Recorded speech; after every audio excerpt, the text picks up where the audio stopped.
Sorry to shake you from your duties there. Sorry about that. It's okay.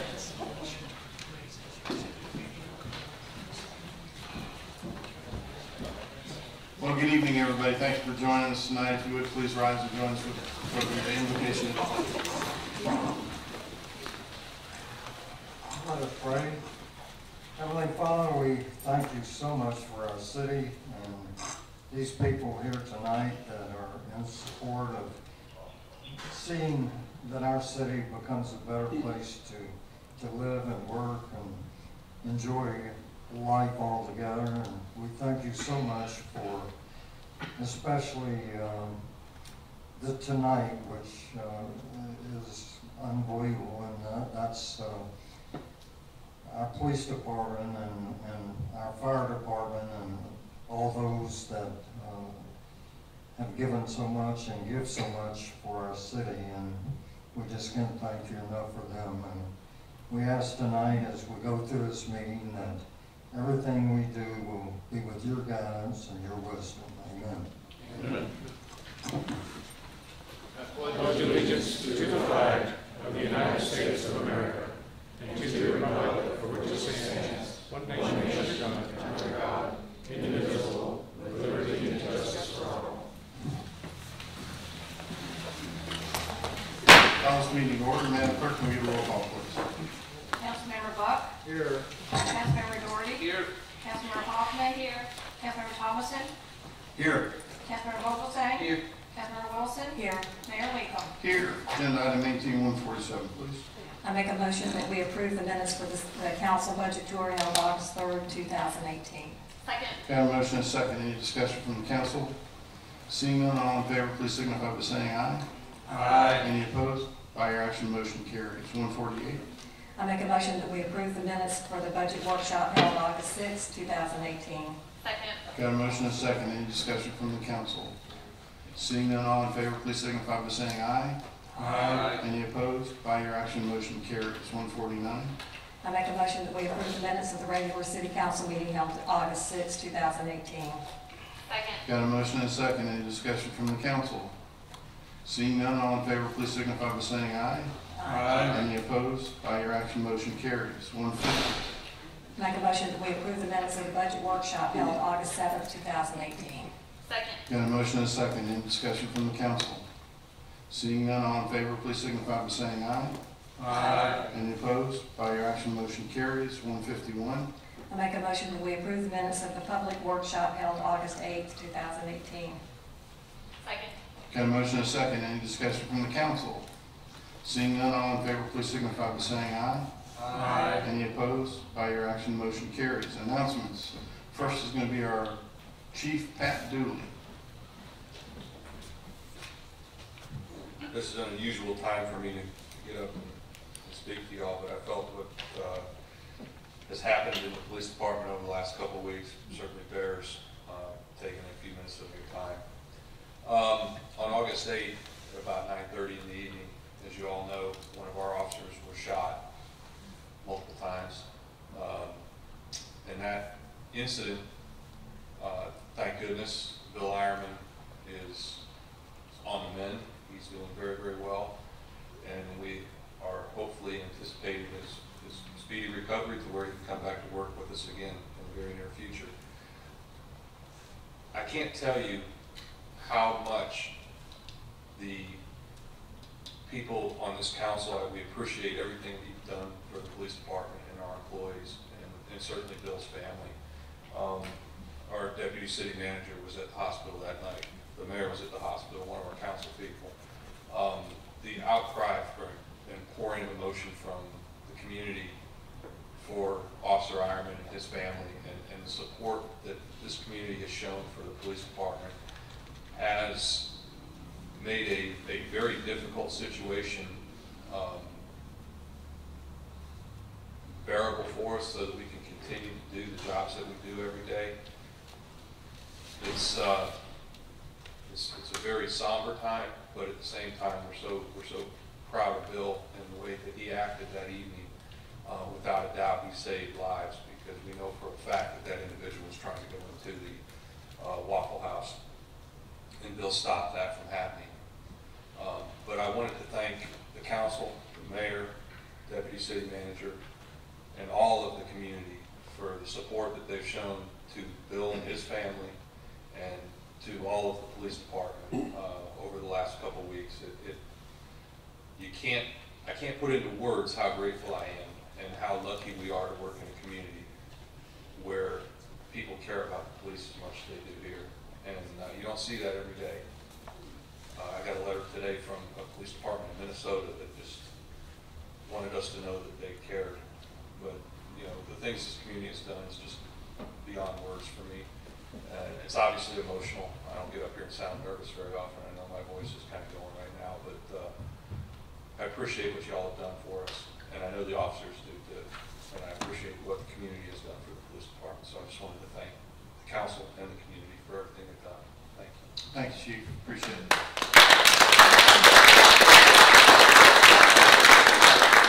Mr. Tomlinson.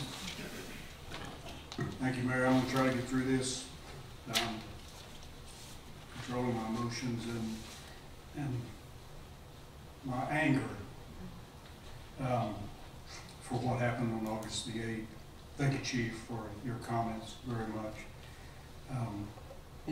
In addition to Corporal Ironman, we had K-9 Officer Ben Gray and Patrol Officer Jason Murphy were also involved in shooting, exchanging shots with the suspect, and it's blessed that they weren't hit by the gunfire, but they and all the other officers who responded to that scene that night, and all of the civilian employees listening to these officers yelling over the radio about shots being fired, and then all the officers and employees at home who quickly were advised of what happened. It's an extremely emotional situation.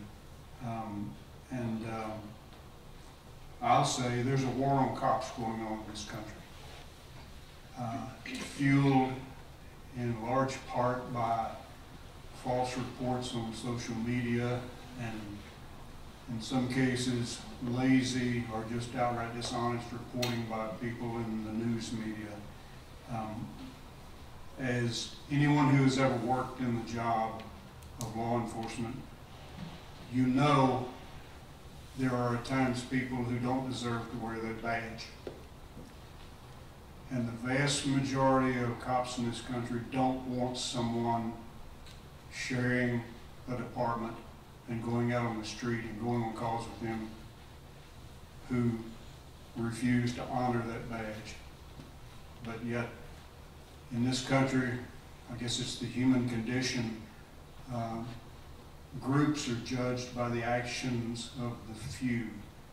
And in this case here, it seems like every day we're having reports of racist cops and brutal cops, and then when you find out that the body cams that the officers have show the entire clip of what happened as opposed to a snippet pulled out to create a false narrative, you find out it didn't happen that way, but by that time it's already gone around the country several times, and so that honest report doesn't always get out there. I just want everybody to remember, when you're ducking and running away, when you're hiding in fear, police officers are running toward the threat. It's exactly what those officers do. They're standing between the citizens they serve and those who would do them harm. If you get a chance, thank a police officer. Thank you, Mayor. Thank you, Bruce. Ms. Wilson? I'd just like to echo sentiments here. We appreciate very much our police force and Corporal Ehrman and what he did, his bravery in the situation. We're just very thankful that it wasn't worse. And Mayor, you're probably going to hit on this, but thanks to all of those that came out yesterday for the fundraiser for Corporal Ehrman too at Sneakers. It was a nice turnout, and I'm sure it was very much appreciated. He was there and in good spirits, so it was very nice. And then on a lighter note, the car show is tomorrow night here in the plaza, so hope everyone will come out for that. Thank you. Thanks, Ms. Wilson. Ms. Hoffman. Sorry, I just wanted to throw in really quick. I was able to participate in an event this weekend called Festival of the Chariot, and it's been happening in Jacksonville Beach for 16 or 17 years. It's probably the most repeated festival you've never been to or heard of. And I just wanted to say it's a great one, and it's alcohol free, it's family friendly, it's also meat free. They serve a free meal. They're vegetarian, but it's delicious. And I just would recommend that you come out. It's a really neat multicultural experience in Jacksonville Beach. Most interestingly, they pull this huge chariot down First Street onto the ocean, to the beach at the lifeguard station, and luckily for them it was high tide, so not only was the beach packed, but there was no hard packed sand for them to pull this massive thing down the beach, but they did it. Lots of dancing, lots of music. The beachgoers get up and dance and help pull it, and unfortunately there were 2 people that did either pass out or I'm not exactly sure what happened, and they were, I think, up dancing. They weren't part of the parade, but it was great to see our ocean rescue at work. They responded in really seconds. I mean, as soon as someone told us that there was someone down, you could hear the sirens already coming. So while they weren't ocean rescues, they really had some lockdown medical response. And then I got to ride in the Gator with Officer Ford, who was also responding mostly to the questions from the beachgoers as far as what was going on. So keep an eye out for it. It's really interesting. It's definitely one of those quirky little things we have here in Jacksonville Beach that makes us unique. So I would highly recommend it next year. Thank you, Ms. Hoffman. Anybody else? Okay, just a couple of brief comments following the chiefs and Ms. Wilson. I want to thank everybody in the community also for all the love and support for the police officers. Everybody here knows probably, and you hear me say it all the time, I ride with them every month or 2. They're the greatest group of professionals I've ever come across. To be able to go into a situation with a very tense environment and create a command and control that's unparalleled to anything I've ever seen, but at the same time maintaining the highest level of customer service I've ever seen. I've always been proud of our policemen, and when I was notified that one had been shot, it felt almost like one of my own brothers had been shot. So thank you for the community for responding. Most of you from the council were at the fundraiser yesterday that FOP sponsored at Sneakers. Appreciate you being there for that as well. And thanks to all our police officers, not just Bill. He's not the only one that runs into fire. They all would, given the opportunity. And they're all equally committed, and they're all wonderful professionals. So heartfelt thanks to them as well. The workshop, the alcohol workshop. We just had a discussion in our council briefing that there's been another option added to the potential changes that we're looking to modify in our ordinance with regard to alcohol sales. We're going to have a workshop on September 10th, which is Tuesday. At 6 o'clock, we've got is it Tuesday or Monday? Monday, I'm sorry. Monday, September 6th. We're going to have our second reading of the workshop at 6 o'clock, which usually takes about 3 minutes. And then we're going to go right into the SRX workshop then. So if anybody's interested, they're welcome to attend. Clarify, Monday, September 10th. Thank you. Monday, September 10th. Evidently, my brain is scrambled again tonight. Okay, that's it for announcements, and we're moving courtesy of the floor. We've got 2 cards tonight, neither tied to an agenda item. The first one is Trey Phillips. Trey, if you come forward, give us your name and address. You'll have 3 minutes, sir. Trey Phillips, 934 10th Street North, Jacks Beach. I've stood at this podium with concerns, but today I got praise. I want to let all you know that obviously the city has systems in place that work. On August 11th, I noticed that the stop sign and post at 9th and 10th was missing. And my house I'm on 10th Street in the court, and 9th Avenue North, westbound, T-bones into 10th Street there. And I noticed that the stop sign and the post were gone. I called the non-emergency number at the police station. Within 30 minutes, Public Works was there putting a portable stop sign up. And that saved possibly a wreck or possibly somebody wrapping their car around the palm tree that's right in my front yard. So just wanted to let the council know, obviously, the systems are in place and they're working. Thank you, Trey. Ty, what took you so long? Okay, and Ken Marsh. Ken, if you come forward, give us your name and address. You'll have 3 minutes, sir. 3 minutes? Yeah. Ken Marsh, 2027 Yale Avenue. As you know, I'm passionate about the downtown and the downtown vision plan, and I'll tell you, after being a part of, or listening to the briefing earlier, it was really encouraging. It was a good workshop. There was some meat there, not just on the SRX discussion, but there were some other discussions about the downtown. Certainly, Phil, your idea that you brought up in the meeting there, as thinking outside the box. We know that this thing we're doing with the alcohol is just one of the levers that we need to pull to change the downtown. There's other stuff, and that other stuff was talked about in this meeting. It's exciting to me that you're talking about it. I don't think we've talked about it enough. If we had, we probably wouldn't be in the situation that we're in right now. But as Charlie said in the workshop, the alcohol workshop, things have to happen now. And really, that's kind of the discussion that I'd like to talk about tonight, is that this briefing was excellent. I hope that we'll have more of them. I hope that there will be a sense of urgency in getting things done, like Phil's suggestion in this briefing today, or possibly Christine in the alcohol workshop said, look, we need to be thinking about economic growth. How are we going to do that? So how do we get a growth person in there to help facilitate that?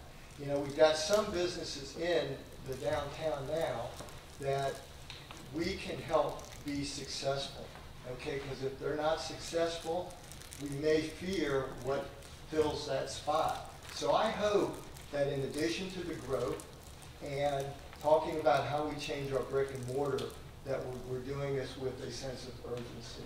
The other thing that was brought up in that briefing was talked about some of the external or things outside the CBD. I think that's all good, but we really have to focus on, like Margaritaville and the Element Hotel. That's on in Johnson & Johnson. It's on the outskirts of town. So we need to be having these discussions on how we fill in the middle, the arteries and the veins. So anyway, I hope that will be done. As I said before, we've been in a bull market for quite a while now. The 2007 vision plan happened in 2007. The recession hit us in 2008. It would not be a good thing if we start movement now, only to find out that we have some external things happening, and we have to do this all over again. So I urge you to be urgent. And thank you again for that briefing. That was good. Thank you, sir. Madam Clerk, do you have any other cards? No, sir. Okay, that concludes courtesy of the floor. I would like to mention, Mick, the young lady with you, is, are we here for Girl Scouts or no, just here to be a young enthusiast about local government, huh? She's in civics class, that was great. Why don't you get up to the microphone, tell us your name, your school.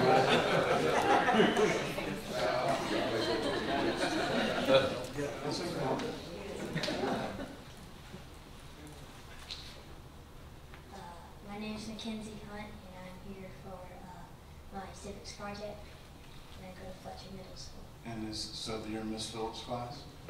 Thanks for being here. We appreciate it. You're welcome.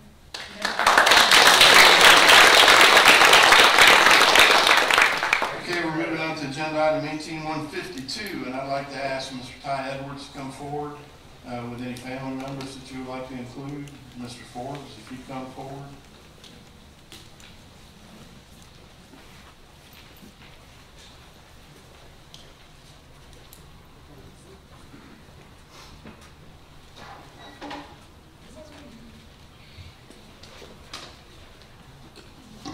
Excuse me, Mr. Mayor. Yes, ma'am. Can we do the resolution first? Yeah. You got it. Resolution. Oh.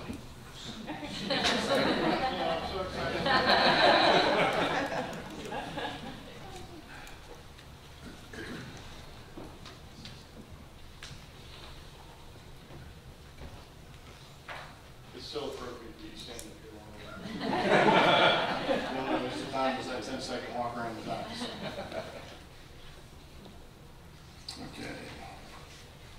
Go ahead, Ms. Wilson. I make the motion that we adopt Resolution 2016-2018 awarding Ty Edwards the Jacksonville Beach Lifetime Achievement Award. Excuse me, Mr. Mayor, Yeah. kind of out of order. Yeah, you're absolutely right. Madam Clerk, hold on just a second. See, I'm off flustered now. That's it.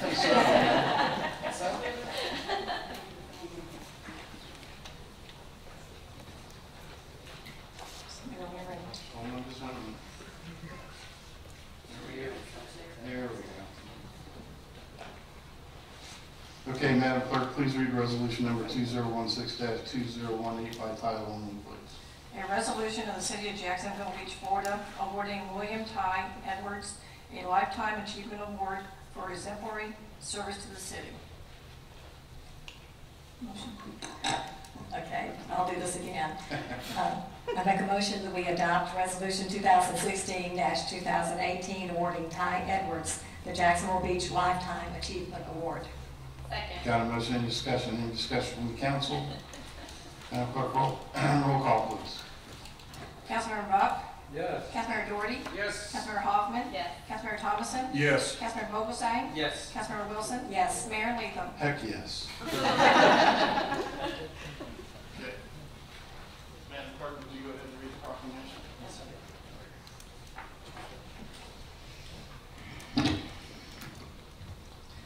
Whereas Ty Edwards was Public Works Director of Jacksonville Beach from August 19, 1996 to August 31, 2018.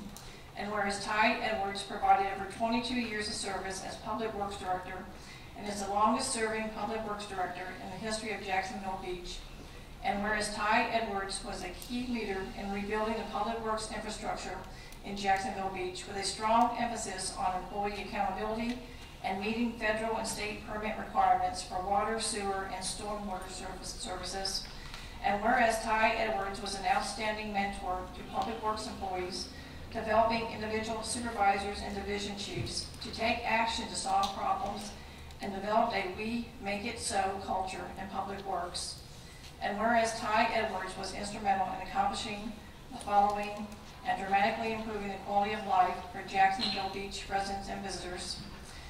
Under his leadership improved the delivery of all public works services. That includes the delivery of water to drink, disposal and reuse of wastewater, maintaining roadways and sidewalks, effective collection and treatment of stormwater runoff, and the timely removal and disposal of garbage and recyclables. Through his leadership, downtown development plans were changed to align Latham Plaza, City Hall, worked with redevelopment agency to successfully complete redevelopment projects. He developed the idea of aligning Pendon Road across Beach Boulevard and assisted in convincing JTA to spend approximately $3 million on the project. Constructed a new $21 million waste treatment plant at no cost to the ratepayers. Constructed numerous water, sewer, and stormwater projects that greatly improved the infrastructure of our city. We led the city through numerous tropical storms and hurricanes, keeping the water and sewer system on, thereby improving the environment for citizens that did not evacuate, and greatly improving the conditions for the Beaches Baptist Hospital. Built or rebuilt virtually all city facilities and infrastructure as follows. Reconstructed South Beach Parkway from Beach Boulevard to the St. Johns County line at no cost to the city. Assisted with contracts with the Department of Transportation for over $20 million to reconstruct and improve drainage north of Beach Boulevard. Ensured utilities were upgraded before street improvement projects were completed to eliminate having to rebuild the street later, thereby saving our taxpayer dollars.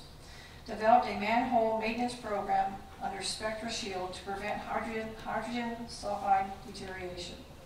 Instituted a water valve replacement program to ensure reliability of our water system. Completed a school sidewalk safety program that greatly increased the safety of our school children. He developed a grant program for businesses that required a larger grease trap to protect our environment and assist businesses. He instituted a grant program for residential property owners with septic tanks to assist them in connecting to the city sewer system, and aggressively moved to eliminate septic tanks whenever possible to protect their waterways. He constructed stormwater improvements throughout the city to protect properties, instituted a milling and a repaving program to better maintain our street system. Now, therefore, be it resolved by the City Council of the City of Jacksonville Beach, Florida, that the City Council congratulates Public Works Director William Ty Edwards for his service and awards him a Distinguished Lifetime Achievement Award from the City of Jacksonville Beach.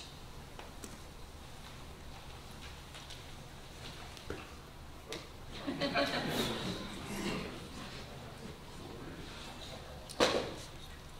didn't know that we'd get font that small to cover that much on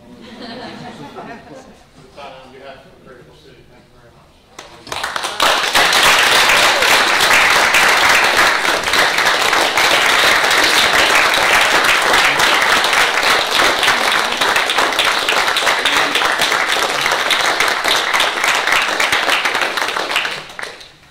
And we have one other.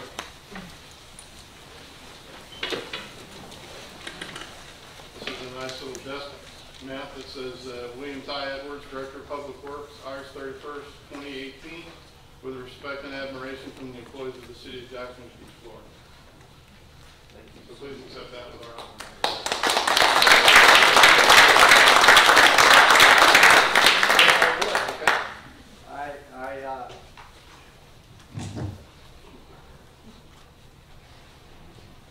I'd just like to say a few words. First, I would say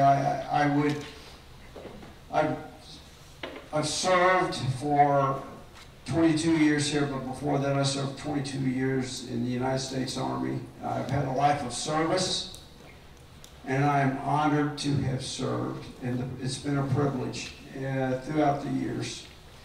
My service started with the Army, but then it was with my family when Linda and I married 41 years ago. And I love her tremendously. And she is the one that I go to many times and share with her my thoughts and wishes.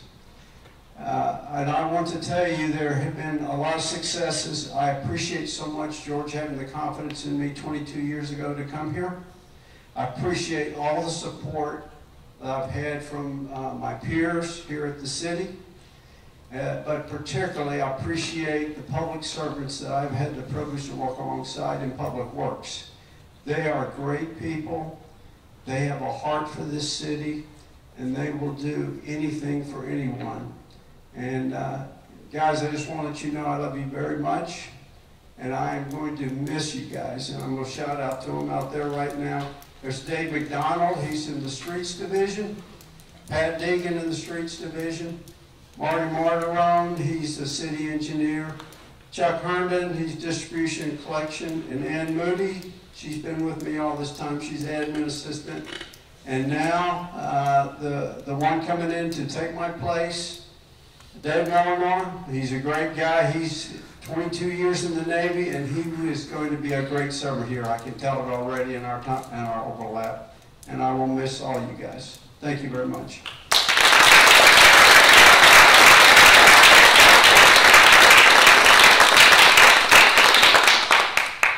You know, there's a lot of accomplishments in here. When you just read them on a piece of paper, they sound easy, but I can assure you they weren't.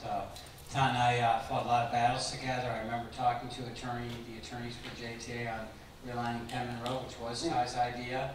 Ty also came up with the idea, and we were planning all this 22 years ago, to align the plaza with City Hall rather than what turned out to be Carrabba's. So that all worked out great, and that sounds easy, but believe me, we went through some real wars to get that done. So it sounds easy reading something on a piece of paper, but it's a lot of hard work and effort of Ty and his crew that got all that done. So I want to thank Ty for all he's done, working together. You know, with a lot of people retired now, we all work together for over 20 years, so it's kind of a brotherhood, and I appreciate everything you've done for us. Thank you so much, Ty.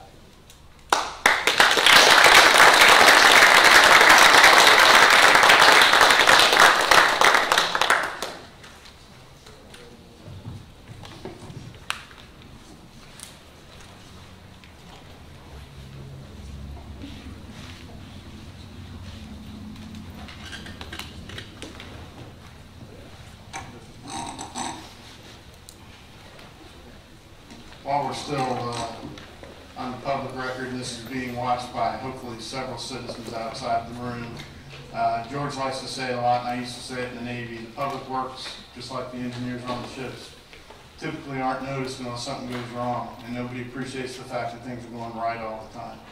We've got a very high level of reliability in Jacksonville Beach because of Ty and all the people in the back of the room. So heartfelt thanks from all of us to council because you make our job a lot easier. Thank you. Okay. Moving on to agenda item 153, please.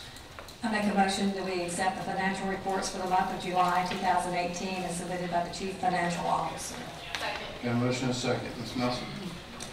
I just want to point out that the city continues to be in sound financial condition, and I want to thank Michael Nadeau and the rest of the finance team for your diligence and hard work. Thank you. Any comments or questions from the council? Seeing none, roll call, please.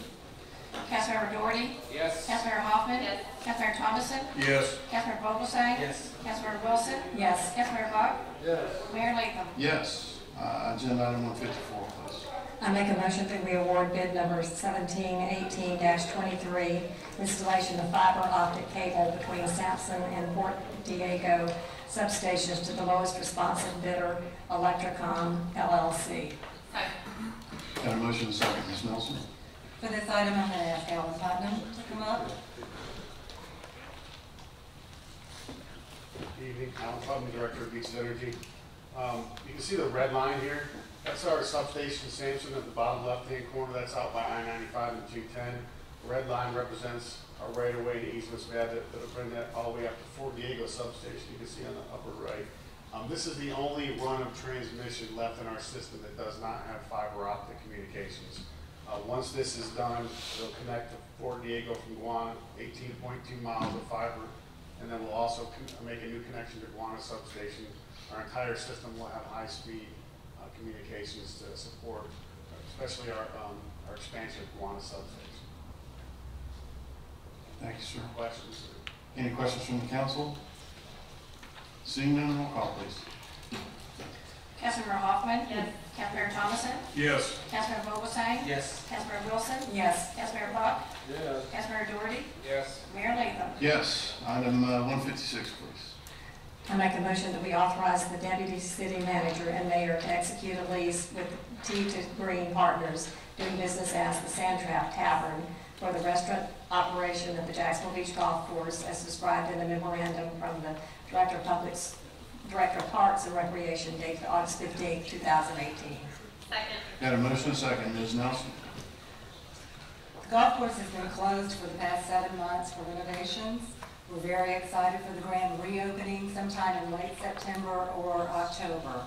Also, I'm very excited to announce that T2 Green is going to be our new partners. They're going to lease and operate the Clubhouse restaurant. So I'm going to ask Jason and the T2 Green partners to come up. And if you would please introduce yourself and tell us a little bit about your background and proposal for the restaurant. Jason Patides, Parks and Recreation. So we've got Steve Smith, and he's the managing partner, and general partner would be Pat Day. Thank you, and I know Chief Julie just left, but it was, you know, you hear that, and it's unbelievable when you hear those stories, and we're all here to hear it. And Mr. Mayor, I haven't met you, but also hear how you responded is commendable, and just to hear about how the city of Jacksonville Beach is like a family, and that's what we want to bring to operating our enterprise at the country club, at the golf course. We want to make it a place that everybody feels welcome at, and we know, listen, we know there's been a lot of money spent to renovate the golf course. We will not lose sight of that. The golfer is our #1 priority. We know that, we won't lose track of that. But it's also to get the non-members, the non-golfers to also come and enjoy what's sitting there. It's open air. I mean, it's like having a baseball park sitting there that we can offer things that other restaurants can't offer, that other establishments can't offer. We have a wide open field we can offer, and we plan on taking advantage of that making it a porch and a patio, a beer garden, a nice place for everybody to come enjoy it. Take advantage of the driving range. Take advantage of the parks that are sitting right there next to us. Taking advantage of the dog park, that they're invited to sit on the patio. Bring your dog there in the morning. Have a cup of coffee. Have a pastry. Have a sandwich. But bring it. Everybody's included. We need this to be the city of Jacksonville Beach. Everybody enjoying this. Again, we won't take our eye off the ball. We know the golfer is number one. That's why we put all this money into renovating the golf course. But the renovation of the club, which you're going to participate in, we know is so important, and we will command the respect you want from us to take advantage of that. We're open for questions. We are, again, blessed with the opportunity to do this. We see the opportunity that's here. You know, not to preach, but we always know some of the best decisions in life are those ones we say no to. This is a decision that you say yes to. Thanks, Steve. Hold on, we do have a few questions. Sure. Mr. Doherty first on the queue. Thank you. Mr. Smith, it says here that you've, between these all, you have 50 years experience. Have you done anything similar regarding taking over golf course concessions? Have you done it in any other market apart from Jacksonville Beach? Have we done the exact of taking over a golf course? Similar, yeah. No, but I have friends who have. I mean, in my background, I've been lucky enough to touch a lot of people, been as an investor, been as an operator, and I have had friends who have run municipality golf courses. And their experience, again, was up north, where the season is limited. And they said it's a lot tougher situation up there, but you have 12 months. And they said, basically, yes, that is a good opportunity. Compare where they're playing with 7 months up north. So your background's in restaurants, or? I've been an investor in the restaurant business. I've operated in the restaurant business, and I would say my main background is as being a basketball coach. My last job was at Auburn University. Don't hold that against me. Which I was fired from, so I'm not really happy about them either. Before that, I was at Memphis. Before that, I was at Texas El Paso, New Jersey Nets, and University of Massachusetts. You had one person going like that back there. At Auburn, the Plains. Auburn fan. But at the same time, you've had the luxury of always being around it, that sports tavern, which is going to be the inside. It's going to be a homey field, but it's going to be a sports field with it. And we're going to have TVs. We're going to want to attract that person to the games. What do you intend to do as far as on the course itself? Are you gonna have card service? We are, as part of our contract, yes, we do get the 2 golf carts, but we will work hand in hand with the golf professional, Sandy, and with the representative of the golf to bring in tournaments and work hand in hand with them, because obviously we need to be together on the same page. Yeah, I think we're going to all agree we need consistency in the golf course, and as far as a operational standpoint, as far as the quality of the course, and then obviously the food and beverage is very important for the success of the course. So I wish you luck, and thank you. Can't wait for it to open. Thank you, Mr. Keith. Thank you, sir. Mr. Vogelsang? Karen, as far as the lease goes, the 25,000, we just, whatever improvements are made, we're splitting those with them? Yes, and yeah, our proposal is to split the cost 50-50 of the renovations and the additional equipment up to 25,000 in capital. And my question for you is that, do you plan on putting at least 25,000 of your own money toward renovations? What do you have a vision as far as renovations go right now? You want to answer? Oh, okay, they're showing some of the renovations. Right now at the time, besides the capital improvements that we plan on doing, is equipment that needs to be brought in that's missing, and renovations. We will exceed that 25,000. With our agreement, we will identify the 25,000 that, whether it's in improvements or capital equipment that then stays with the city of Jacksonville Beach. We're going in as partners on $50,000, $25,000 that Jacksonville Beach has put up, and $25,000 hard-earned of our money. But we will exceed that, trust me. So, just to clarify, we will match their contribution, Correct. their expenses up to $25,000 from the city. And those that we contribute to will become city property. Absolutely. The And capital so- improvements and the equipment will remain with the city. And for purposes of discussion, how much money do you plan on spending total? If you're going above that, what's your budget right now for renovations? Do you know yet or no? No, you can't right now. I wish to say it's 110,000, but if I was standing here saying that, I would just be kind of pulling a number out of here. Is it more than 50,000? Yes. For me, I would just encourage you, if you have some innovative ideas based on your discussion, once you get in there and start working on it, if you think it's something that you need some help from us on, I think that we benefit from having a quality establishment there, and I would at least entertain helping you more if your idea, whatever you bring to us. So don't be shy, at least to me, don't be shy about bringing those innovative ideas.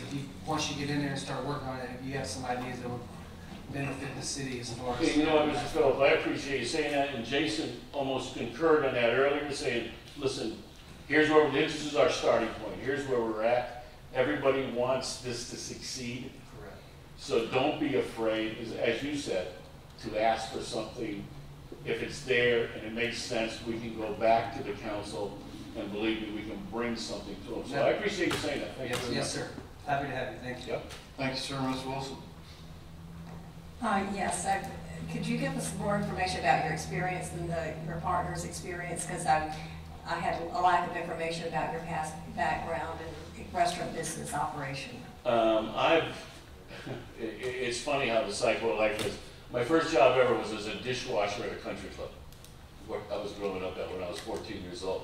So now here I am. Hopefully I'm not washing dishes this time on the end return. But it started that I've been through the whole cycle, from an investor to an owner of establishments. The last place I owned was when I was coaching at Memphis. Myself and Coach Calipari, we opened a place on Beale Street. If you know anything about Memphis, it's kind of like the street of Memphis, called The Field. It was a sports bar. We had some of our investors were other pro athletes, and we ran that. But I've also had operations in Springfield, Mass. When I was at UMass. Had summer operations up in Maine, at York, Maine, on the beaches. And Pat, my partner Pat Day, his family has been involved in restaurant businesses his whole life in New Jersey. Like what type of restaurants? So some of my familiar concepts are the Parker House, the Columns, the Ties, Patrick's Pub, Pat's Tavern, Barnes Station. There's some of the places on the Jersey Shore that are still there that have been strongholds of the Jersey Shore for 30 to 40 years. So I've grown up, been reared in that business. So your family owned a lot of these businesses, restaurants, and or you were the manager, or? I wore every hat in the building, yes. Yeah. Mm-hmm. Okay. I also went to play basketball, football at Tulane. Had some MBA work at Columbia University, so from the back of the house to the front of the house, we qualified the wrong members. Then we actually recruited him to UMass, and he didn't come. Is that Springfield? UMass Amherst. But to say, we have the hands-on experience, we have the professional experience background, and just the knowledge to get into this business, which is a tough business. Let's all, I mean, yes, it is. Everybody I hope knows that this is not an easy business to be in. But you have to surround yourself, like when you put a basketball team together, you have to surround yourself with good people. You have to surround yourself with people who are dependable, accountable, and enjoy what they're doing. And that's what we plan on putting together. Otherwise, it will not succeed. So Pat Day would be the managing manager of the facility, or you're an investor, or? No. He's the managing partner. You're I am the managing. managing partner. Pat will be, because of his back room kitchen experience, will be an advisor and partner on that. So both of you will be hands-on? Absolutely. Okay. And then as far as the improvements you plan to do, you don't have a dollar figure for that yet? It depends on what concepts we go with inside. There's a couple of conversations about making one of the private rooms into more of a mahogany type theme for private parties. There's another concept we're knocking around of having more of a sound stage for some acoustic work. So depending on where we go and where the costs come in that we're going to share with the council is where we're going to get there. Okay. And we're still creating. I mean, we have a concept, again, is that what we have to use is like a canvas that is bigger than anybody's in the city of Jacksonville Beach. I mean, we envision stringing lights, you know, everywhere. And this, again, going to that beer garden feel outside. Very comfortable setting, homing inside, separate area of where the bar is. I mean, we're unlimited what we can do with this to have a feel good for everybody to come. The driving range is right next to us. We all know Top Golf that has opened up out of St. John's Center, how successful this is. I don't want to say we're going to be their ugly sister, but we're going to be their cheap date. I mean, to go to Top Golf and spend a night there, I don't know if any of the members have been there yet, yes. You're going to spend $100 or excess. We're going to try to treat that driving range at Jack's Beach, because of our proximity where the clubhouse is located, as play, hit balls, have your date there, come over, have a pizza and a pitcher of beer or whatever it may be at half the cost. Stay local. This is what these millennial kids love this. I hate to say they're not playing 18 holes of golf, but they're not really playing. But this is a way they're getting into golf. It's going to the driving range as a date night, and we can't plan on taking advantage of that. Another question, how late are you planning to stay open in the evenings? Till we close the range. Well, what about the baseball and football and Oh, no, and I'm sorry if I didn't say that. We plan on going after the Wingate Park men's leagues to come over there after their football, after their men's softball. Absolutely. What about the parents, the Pop Warner and the football and the baseball? They're earlier, yeah, absolutely, yeah. Well, they're still in the evenings. They're going to be at like 8 or 8:30 or when they get through practicing. That's all business we plan on. We think that hasn't been marketed to before that we're going to go after. It's right next to us. So you're going to be staying open later then, not just for golfers? We'll stay open until there isn't any. So the business is, I mean, is not there, but we're not going to. I mean, we're not going to be a 2 in-the-morning establishment. No, that's not what I was talking about. So, you know, during the winter. Yeah, we will stay open later, but we're not. During the winter, it's dark at 6 or 7 o'clock, so the golfers are not going to be there. But there you have all the playing leagues that are going to be there, and the parents that have to get something to eat after they practice and their games and everything. Absolutely, we plan on taking full advantage of that marketing. Okay. And you had a lot of great ideas. I read through some of the ideas that you had. Thank you. So my concern was lack of experience in doing this kind of thing and the cost of the city, because it's not knowing what the costs are going to be, and those are concerns I had. We had some other experienced restaurateurs that had applied, but I guess we have to trust a lot in the judgment of the people who interviewed the proposals and reviewed the proposals. So. Thank you, Ms. Wilson. Mr. Thompson? Thank you, Mayor. Thank you, Mayor. This question may be for Ms. Nelson, or it may be for our city attorney. I don't know if our city attorney has a copy of the lease agreement, but I'm referring to page 10. I have a question on days and hours of operation. Page 10 of the standard provisions or the commercial lease? The commercial lease agreement, page 10. And first off, I didn't find it anywhere in here, and maybe you can answer. What sort of alcohol license will they have? It's the city owns the alcohol license. Jason, is it a SRX license? Full COP, SRX? That's correct. Okay. All right. Yeah. Okay. So And the city retains the license, and TD Green will be added as a partner. I'm not sure that's the right terminology. Operator on our license. Okay. Now, on that page 10 where it refers to days and hours of operation, it says tenants shall keep the restaurant/lounge open daily, including Sundays and holidays. The minimum hours of operation should be 7 a.m. to 7 p.m. I'm just wondering if should is an appropriate legal term. That's a permissive term, and I don't know if that's something you can answer, or if that's something our city attorney should address. That's the first question. And then the gentleman is talking about staying open even after the after it gets dark, if the range goes longer, or if something's going on at Wingate Park. But I noticed that the language in here says special events are unusual, extended open hours shall be approved by the city manager, his or her designee.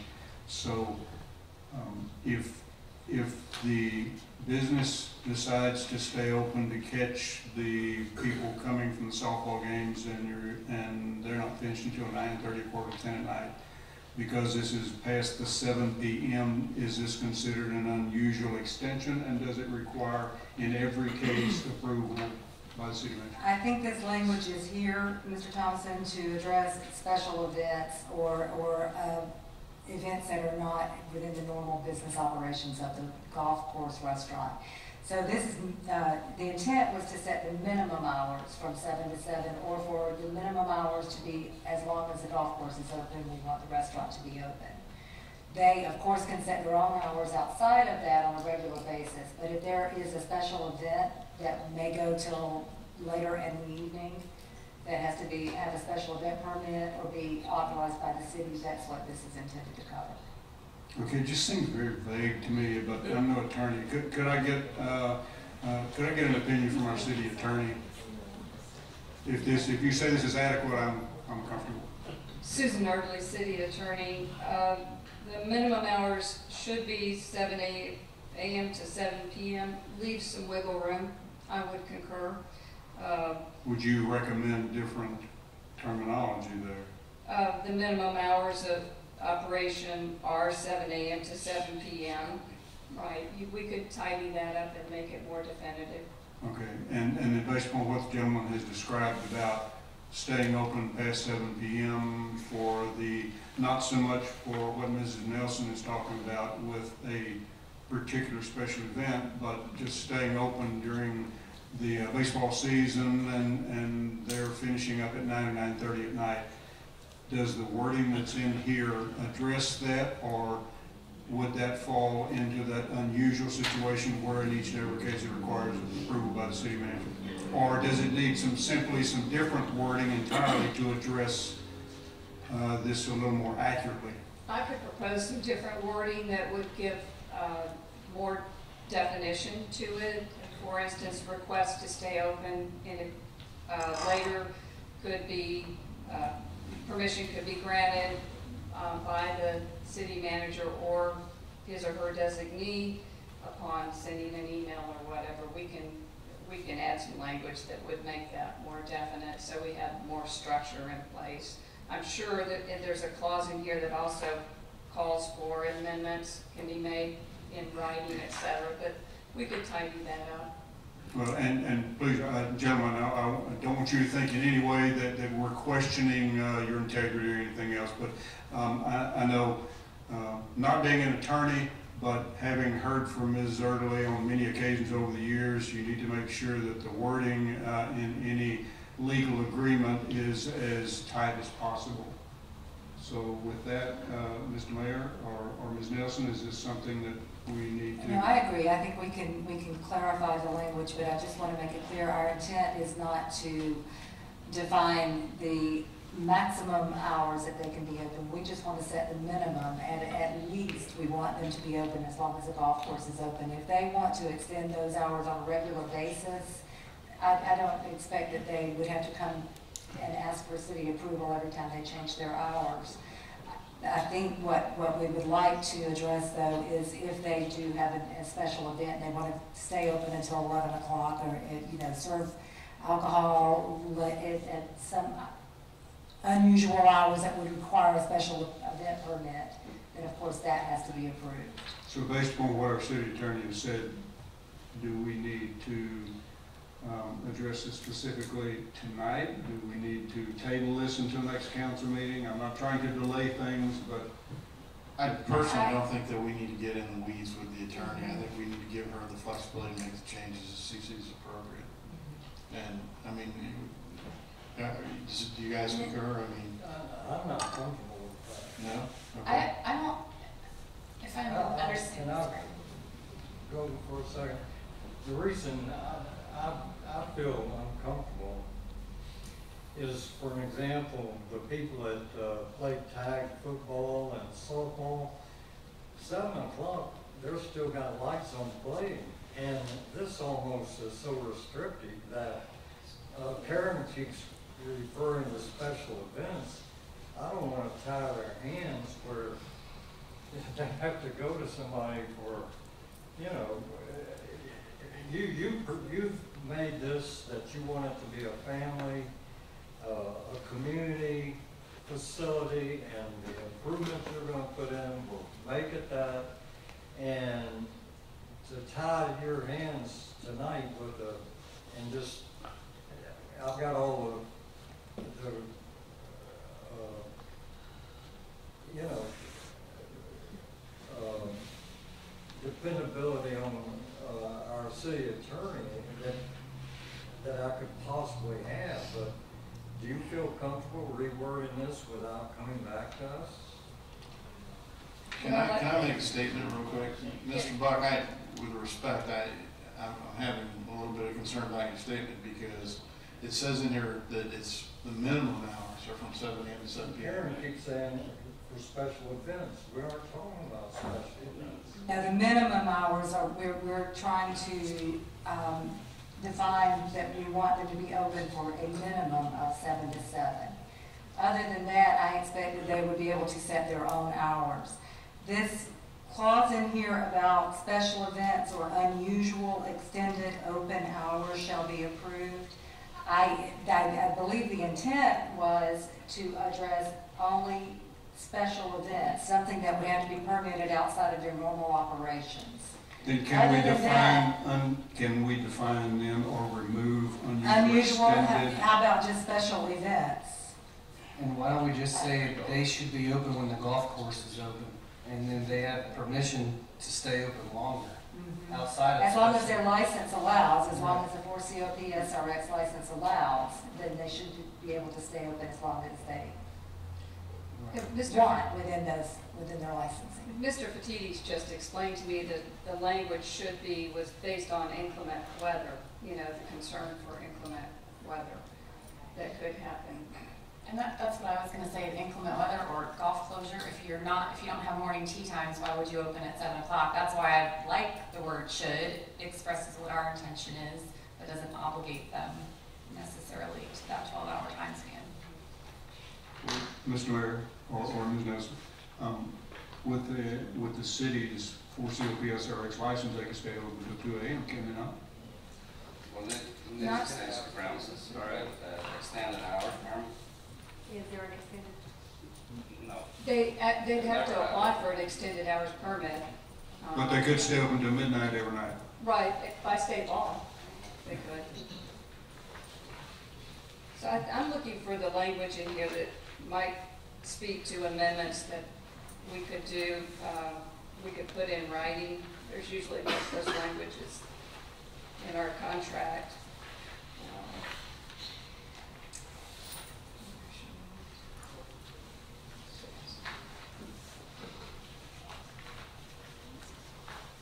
And the reason I'm looking for that is if we later needed to make a change, we could go to the business and say that we would like to make a change and work with them on that if this became a problem. I think the wiggle room was for that reason. If a problem arose, we go back to them and talk to them about whatever that problem may be. So. Page 13 and 14 addresses integration amendments. Is that what you're looking for? Right. I think if I can interject too, I think some of the looseness in the language from our standpoint was observed. Come to the microphone. Pat, you would state your name again. Pat Day. Sorry. I think some of the loose language was interpreted on our standpoint that a normal communal night, let's say Sunday, Monday, Tuesday, not football season, would be something where we would probably close 8, 9 o'clock at night. Florida or Florida State or Georgia's on TV, Thursday night football, or Saturday, and the game's not over till 10 or 11 o'clock, we're certainly not closing the doors at halftime. So just a little bit of malleability in the hours was kind of the way we interpreted it, just to provide some clarification. So I guess it goes back to, are you comfortable with the way it's worded? Ms. City Attorney. Yeah, I am comfortable because I understand the intent. It is that if there's inclement weather, as Councilwoman Hoffman pointed out, if they're not open at 7 in the morning, there's some wiggle room in there. If it becomes a problem, then we have the other clause that allows us to go back and modify the agreement, which is, I think, what we've done in the past on various agreements. Thank you. Thank you, sir. Mr. Buck, you're next on cue. No, I'm fine. If our city attorney is comfortable with it and the investors that are going to make this a success are comfortable with it, I'm comfortable with it. Thank you, sir. Ms. Hoffman? I just had a few other questions along Ms. Wilson's line, and I might have missed it. I apologize. Do you guys live here locally in Jacks Beach or in the beaches area? We both live in Ponte Vedra Beach. Okay. And then was Tee to Green formed for this endeavor specifically? Or, yes. Okay, so Tee to Green, this is your only show at this point? Yes. Okay. And then as far as the project is concerned, I know you see a blank canvas and you have all these ideas, and I would say you don't have too far to go to impress us because our expectations, I don't want to speak on behalf of our council, the rest of the council, but I would say any improvements will be welcome and greatly appreciated to how it has been operated, and I am glad to see the energy behind it and the ideas that you guys have so far. You've really given it a lot of thought and consideration, especially I really appreciate seeing the plan to activate the outdoors. The outdoor seating areas a little bit more. I think that's going to be huge. You have a huge advantage over a lot of the other restaurants in our community, and that's parking, as well as the captive audiences like you've talked about. So I just want to say I'm excited to see this plan. I hope that it can come to fruition, even a fraction of as close as you've laid it out. And I also want to say I love the name. I think that's a really cute concept. And we hope to see you there. I will be there. Thank you.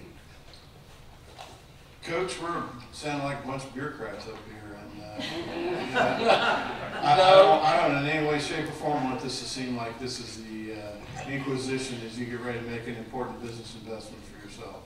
Speak to your athletic director at Auburn when you're the basketball staff, and they're worried about one thing: football. Yeah, there you go. There you go. Well, as I'm sure you've been told several times, you know, we had envisioned this facility becoming a destination location. So, you know, we want to have families come in and enjoy it and have a good time and come after the touch football game or whatever the case may be. So on that slide that's up there right now, that's a nice clubhouse look. We haven't had a nice clubhouse look for a long time.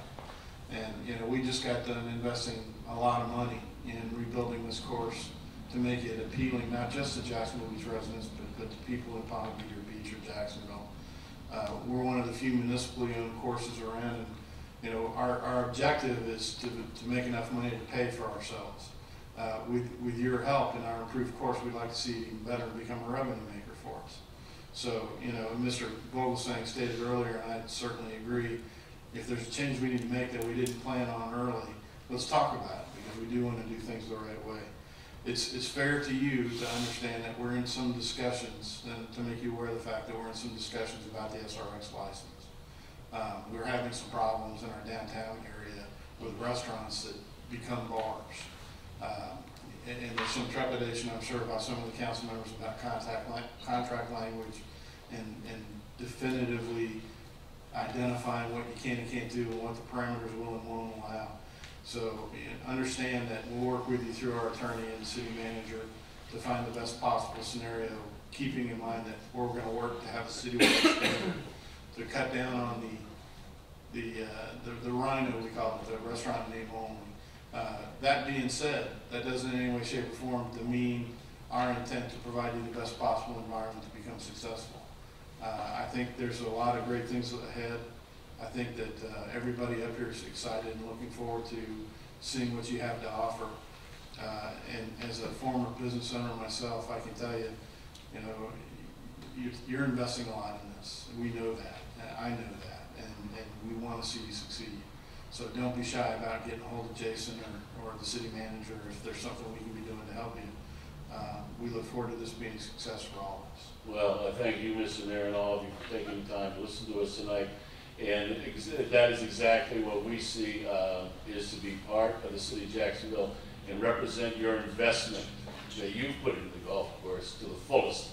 Because as we have repeat customers to our business, they turn into repeat customers at the golf course, and that's what we all need. We just need to all be in this together, and it has to be a win-win situation. Absolutely. Thank you, sir.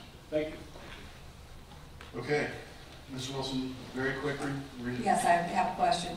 Will they be paying the sales tax on the lease, partial lease of 6.58 or whatever it is? That's in addition to the contract, to the 25. Okay, thank you. We got you covered, guys. Thank you. Okay. Any other discussion from the council? Seeing none, roll call, please. Councilmember Thomason? Yes. Councilmember Vogelsang? Yes. Councilmember Wilson? No. Councilmember Buck? Yes. Councilmember Doherty? Yes. Councilmember Hoffman? Yes. Mayor Latham? Yes. Thank you, gentlemen. Congratulations. We look forward to working with Thank you. you. Okay. And we have one last item today, and that's, Madam Clerk, please read resolution number 2015-2018 by title only, please. A resolution amending the schedule of permit and land development code application fees for the city of Jacksonville Beach, Florida. I make a motion that we adopt resolution number 2015-2018, amending the schedule of permit and land development code application fees for the city of Jacksonville Beach, Florida.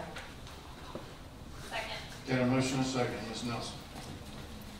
The majority of the fees in our city's current fee schedule have not been revisited or updated in any way since 1996. We have made some minor amendments to some of the fee schedules, but by and large, our fees have not been revised since 1996.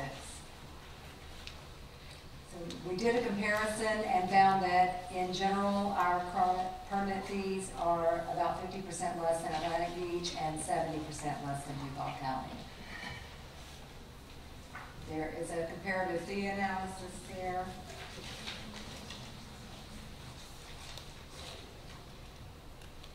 That's for the building permit fees. I thought I had a slide, but I guess that's the only slide I have. The numbers that are up there for Jacksonville Beach, the proposed rates are the current rates. Current. Fees? Yeah. Yeah, those are the current fees. So this resolution just revises our fees to put us more in line. We also we had, in several instances, we had fees that we had never added to our fee schedule. Correct, Bill? Okay. So this is just bringing us up to date. Okay. Any questions from the council? We did cover, for the benefit of the audience, we did cover some of this in our council briefing beforehand. Okay, Madam Clerk, roll call, please. Councilmember Vogelsang? Yes. Councilmember Wilson? Yes. Councilmember Buck? Yes. Councilmember Doherty? Yes. Councilmember Hoffman? Yes. Councilmember Thomason? Yes. Mayor Latham? Yes, ladies and gentlemen, this meeting is adjourned. Thanks for being here this evening. Have a great night.